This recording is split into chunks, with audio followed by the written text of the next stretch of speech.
Bonjour, bonsoir, selon l'heure à laquelle vous êtes Libakwa Kolanda Biso partout dans le monde.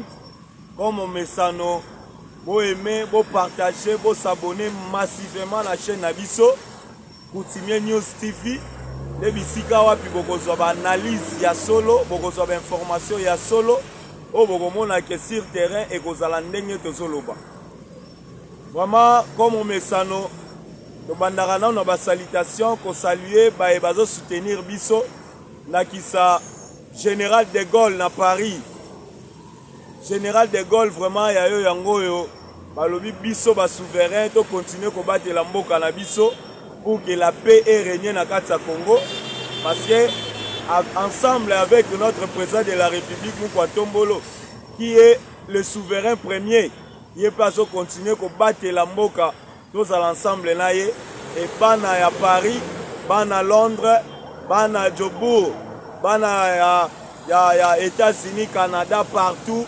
Ici, Bozali, vraiment, Bambo Tebele. Pourquoi pas bana à Luanda, et bana à Congo, Kinshasa, l'Est de la République, partout. Vraiment, na linga kabino mingi, Bambo Te Yangoana. Le lona memeli bino, toujours ndenge tolobake. Et loko sovi mboka na biso ezali oyo tobengi diplomatie. Parce que avec la parole forte oyo le chef de l'État a tenir devant la jeunesse congolaise, alobi clairement que a trouvé armée moko ya ba clochard. Cela signifie que mboka eza sauvé na nzela seulement ya diplomatie. Si ce n'était pas la diplomatie des chefs de l'État, elinga kozala sangwa mawa. Yango to préféra kolakisa bino bokasi ya diplomatie wana comment rebelle, comment Rwanda est comme stationné, comment Rwanda azosanga ba soutien à niveau international. Yango ifuto lakisa bino bokasi wana pour comprendre quel est le travail que le chef de l'État a sali na kati mboka na biso. Maleleka ki na betela ki bino voyage ya chef de l'État AR asala ki na Burundi et lobby. Le président Sahel sous voyage à AR, Angola, Kinshasa. Mais la comète et la bino, la politique différente, deux politiques différentes. Politique nini na nini.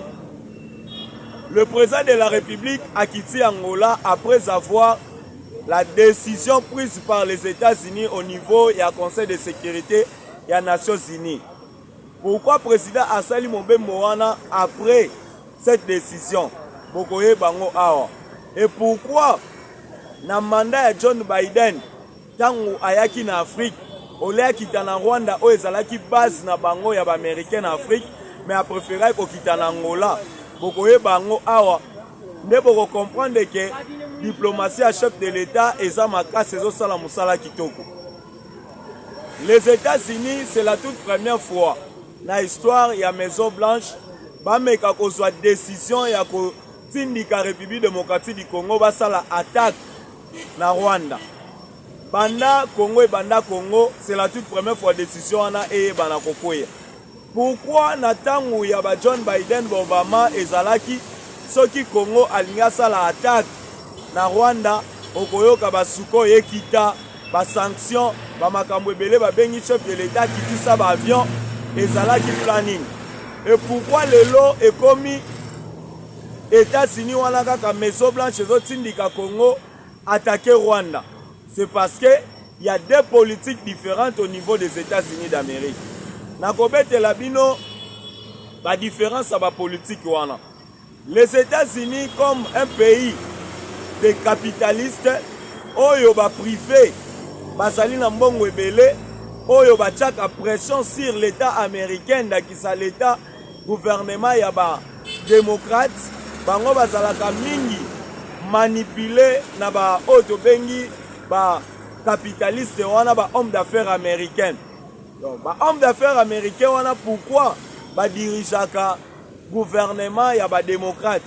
C'est parce que économie ya Amérique eza na maboko na bango. Tango économie na maboko na bango, mais bazwaka économie yango ndenge nini tiba koma ba homme fort bongo. Bazwaka ngo na nzela ya ba guerre. Na nzela ya ba guerre bazwaka ngo comment? Wana na okende expliquer bino na nucléaire. Bazwaka ngo na nzela ya ba guerre comment?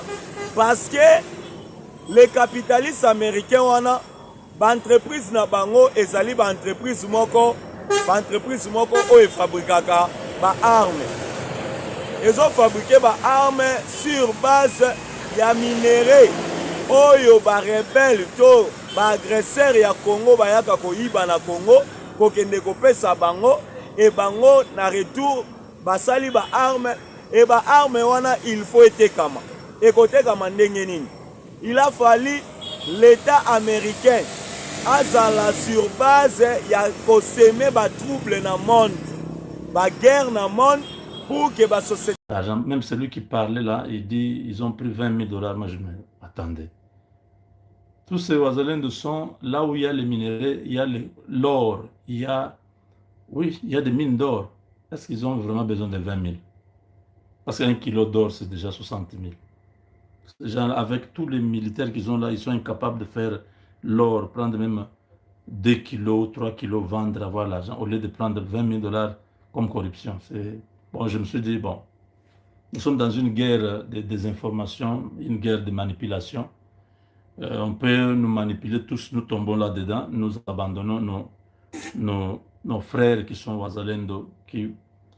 Je ne dis pas qu'il n'y a pas de mauvais. Il y a des mauvais Ouazalendo qui ont été fabriqués par les Chadari et tout ça, qui sont venus du Maniema, ainsi de suite. Mais nos Ouazalendo du Sud Kivu, vraiment, ça c'est le modèle de la résistance. Je veux vraiment que nous puissions enlever ces histoires qu'on a dit, ces Ouazalendo ont trahi. C'est faux. Moi, je ne pense pas. Je ne crois pas. Hein? L'ennemi nous connaît bien, il manipule trop bien. Vous allez, ça va vraiment être juste, c'est comme si c'est vrai, c'est comme si c'est faux. Et si vous n'avez pas un esprit aigu, un discernement, vous allez tomber du mauvais côté. Donc voilà, le combat continue. On dit quoi? Échec cuisant des RDF sur la route de Baraka aujourd'hui, et ils se sont fait massacrer et se sont tous repliés, ceux qui sont restés à Ouvira, massacrant tout à leur passage. C'est le général René Itongwa, dans chefferie de Babembe, qui a réorganisé les FARDC fuyants et est revenu à l'assaut. Donc l'assaut, vous entendez?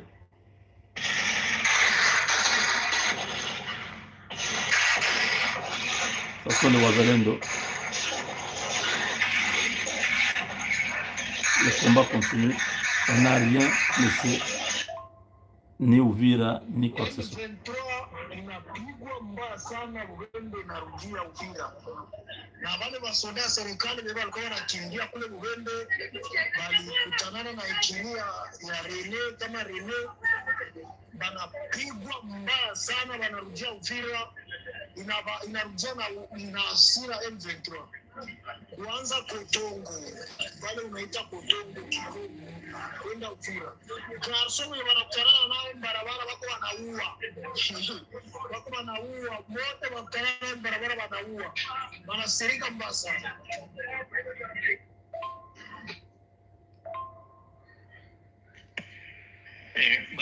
Basha twanga walitwanga M23 ilikuwa inaingia Baraka. Ndio wakaitwanga sharudia na mesha inakutanisha majieni mjie na wabarabara na waambia wabaoneshe kwa wazalendo wiki. Wakashindwa kuwaonesha wakawaua. Ndio Rene ndio mwali batwanga. Naye kule nani hii maeneo ya Misisi wanatafuta ingia Misisi. Banatwanga wasoda wa FARDC wanawaambia warudie kwa walitoka. Hakuna kwa hivyo naenda kwa warudie kwa walitoka. Ndio kisa vitu viko maana espoir yenyewe tuko nayo atuyui. Mungu sasa vile vile unasema kama Uvira kingaliki kitawaka na kitawaka kweli. Voilà. C'était quelques éléments de nos correspondants qui sont sur le terrain qui nous font parvenir ces éléments pour vous dire que les combats continuent, il n'y a rien qui est perdu.